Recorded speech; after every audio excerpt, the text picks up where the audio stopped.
Zeritsky's Law by Anne Griffith, originally published in Galaxy Science Fiction, November 1951. Narrated by Tom Trussel. Somebody, someday, will make a study of the influence of animals on history. Although not as famous as Mrs. O'Leary's cow, Mrs. Graham's cat should certainly be included in any such study. It has now been definitely established that the experiences of this cat led to the idea of quick frozen people, which, in turn, led to the passage of Zeritsky's Law. We must go back to the files of the Los Angeles newspapers for 1950 to find the story. In brief, a Mrs. Fred C. Graham missed her pet cat on the same day that she put a good deal of food down in her home deep freeze unit. She suspected no connection between the two events. The cat was not to be found until 6 days later, when its owner went to fetch something from the deep freeze. Much as she loved her pet, we may imagine that she was more horror than grief-stricken at her discovery. She lifted the little ice-encased body out of the deep freeze and set it on the floor.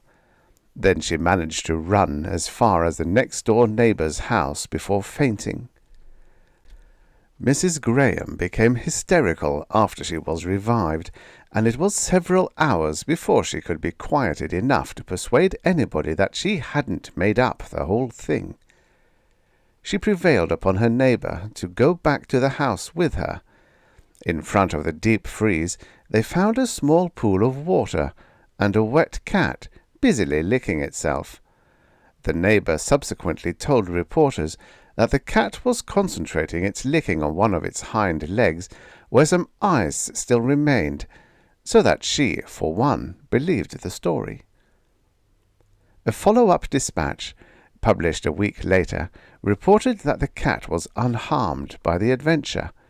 Further, Mrs. Graham was quoted as saying that the cat had had a large meal just before its disappearance, that as soon after its rescue as it had dried itself off, it took a long nap, precisely as it always did after a meal, and that it was not hungry again until evening. It was clear from the accounts that the life processes had been stopped dead in their tracks, and had, after defrosting, resumed at exactly the point where they left off. Perhaps it is unfair to put all the responsibility on one luckless cat. Had such a thing happened anywhere else in the country, it would have been talked about, believed by a few, disbelieved by most, and forgotten. But as the historic kick of Mrs. O'Leary's cow achieved significance because of the time and place that it was delivered, so the falling of Mrs. Graham's cat into the deep freeze became significant because it occurred in Los Angeles. There, and probably only there, the event was anything but forgotten. The principles it revealed became the basis of a hugely successful business. How shall we regard the Zeritsky brothers? As arch-villains or pioneers? In support of the latter view, it must be admitted that the spirit of inquiry and the willingness to risk the unknown were indisputably theirs.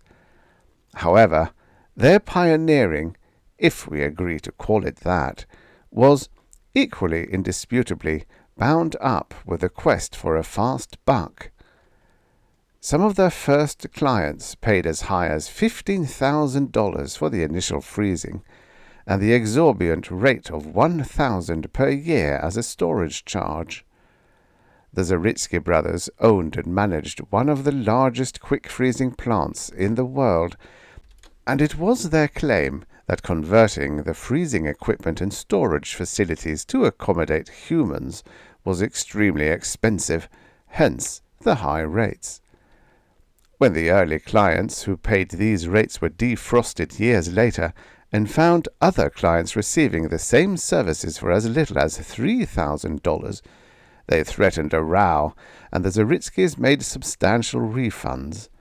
By that time they could easily afford it, and since any publicity about their enterprise was unwelcome to them, all refunds were made without a whimper. $3,000 became the standard rate, with $100 per year the storage charge, and no charge for defrosting.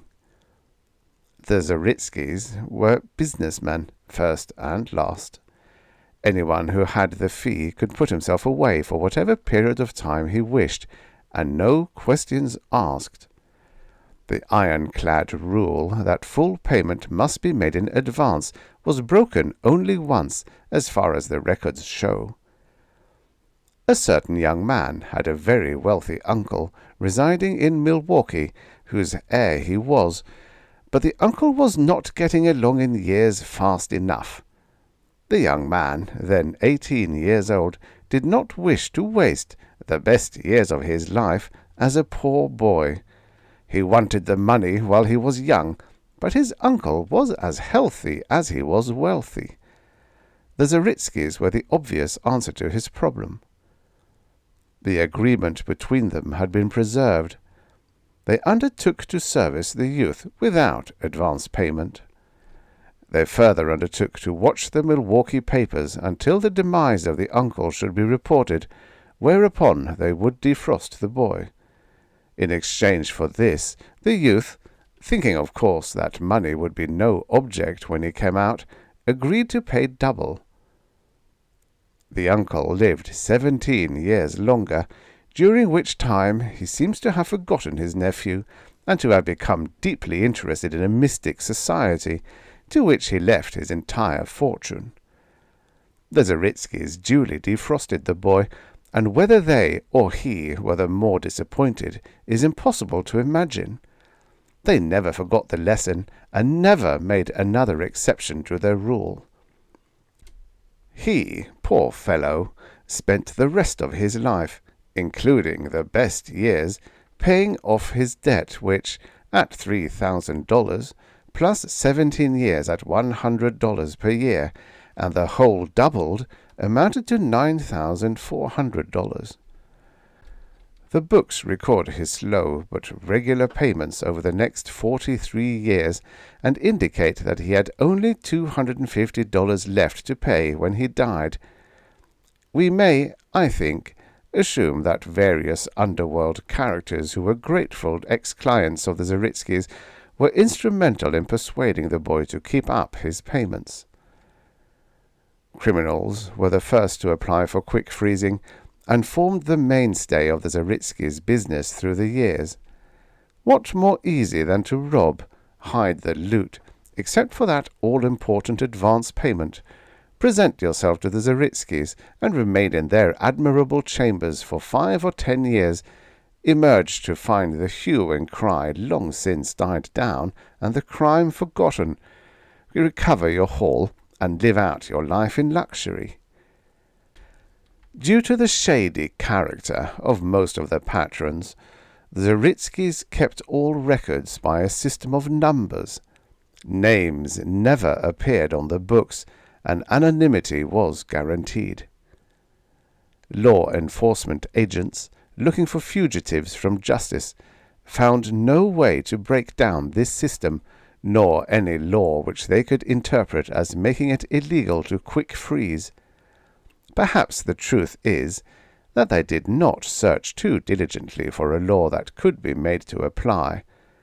As long as the Zeritsky's kept things quiet and did not advertise or attract public attention, they could safely continue their bizarre business. City officials of Los Angeles, and particularly members of the police force, enjoyed a period of unparalleled prosperity. Lawyers and other experts who thought they were on the track of legal means by which to liquidate the Zeritsky empire found themselves suddenly able to buy a ranch or a yacht, or both, and retire forever from the arduous task of earning a living. Even with a goodly part of the population of Los Angeles as permanent pensioners, the Zeritsky fortune grew to incredible proportions. By the time the Zeritsky brothers died and left the business to their sons, it was a gold mine, and an inexhaustible one at that. During these later years, the enterprise began to attract a somewhat better class of people. Murderers and other criminals continued to furnish the bulk of the business, but as word of this amazing service seeped through the country, others began to see in it an easy way of solving their problems. They were encouraged, too, by the fact that the process was painless and the firm completely reliable. There were no risks, no accidents, no fatalities. One could, in short, have confidence in the Zeritskys. Soon after Monaghan's great exposure rocked the nation, however, many of these better-type clients leaped into print to tell their experiences. One of the most poignant stories came from the daughter of a Zeritsky client.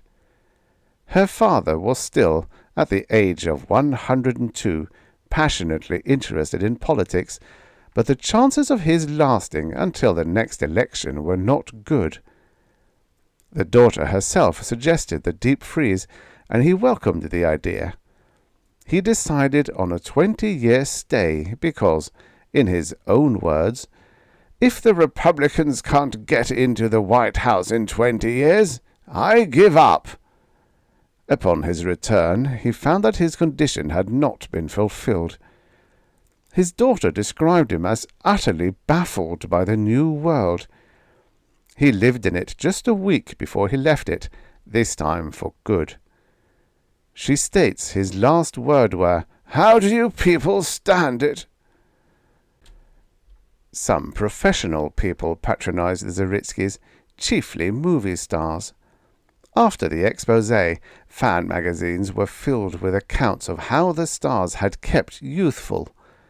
The more zealous ones had prolonged their screen lives for years by the simple expedient of storing themselves away between pictures. We may imagine the feelings of their public upon discovering that the seemingly eternal youth of their favourites was due to the Zeritskys, and not, as they had been led to believe, to expensive creams, lotions, diet, and exercise. There was a distinctly unfavourable reaction, and the letter columns of the fan magazines bristled with angry charges of cheating.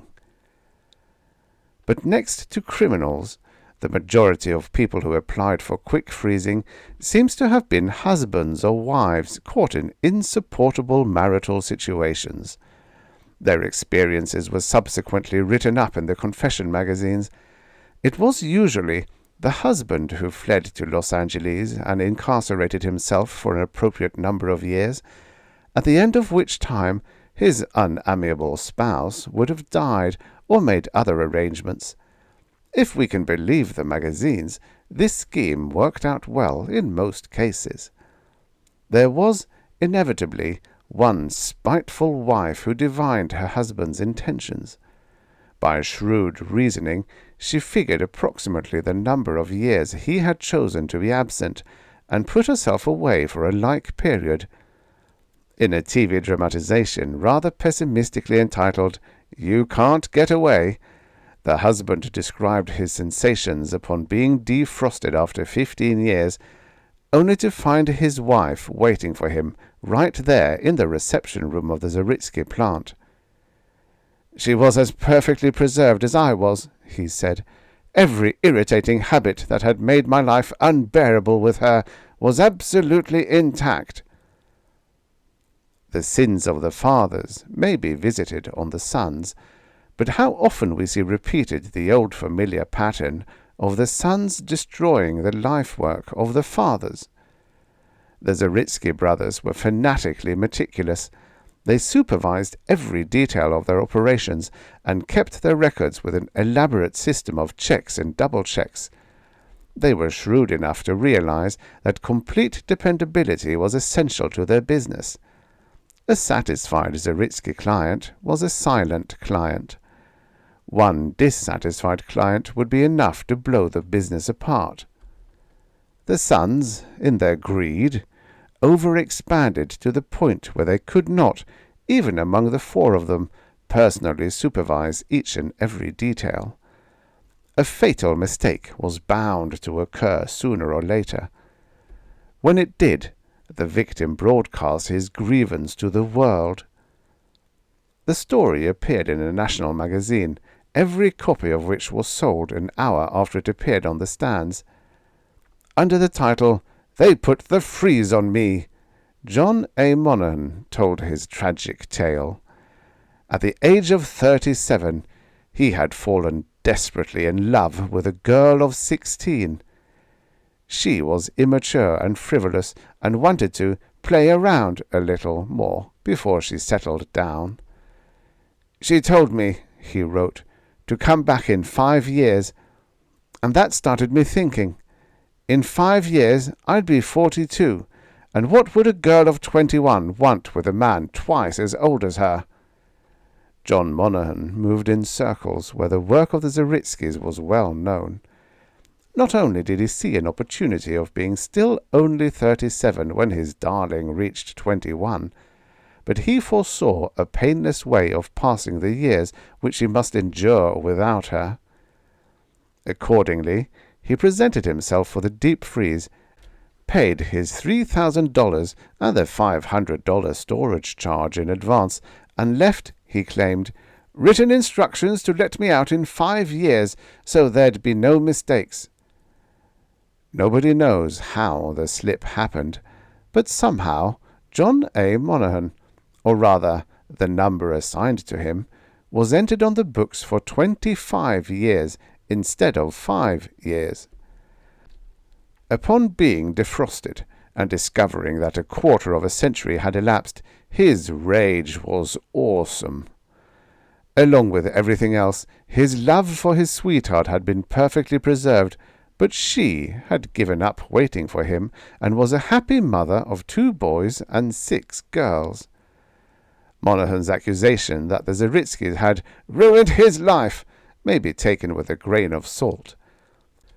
He was still a young man, and the rumour that he received $100,000 for the magazine rights to his story was true.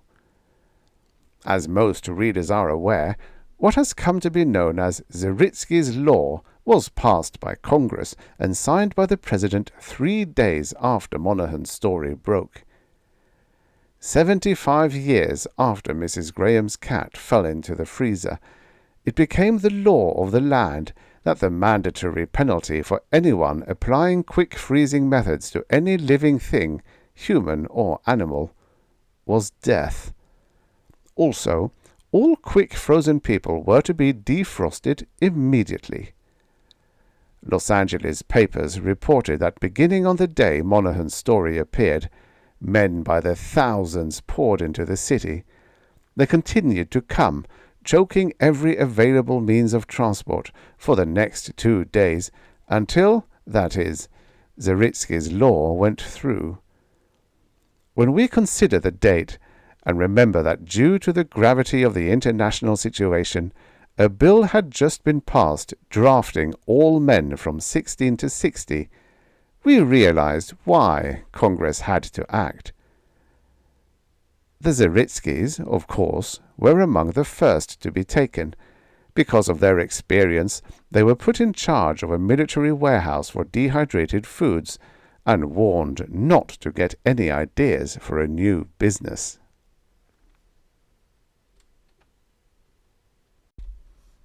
The end.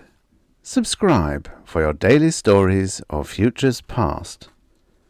Maybe there ain't no such thing as a free lunch, but there is such a thing as a free story.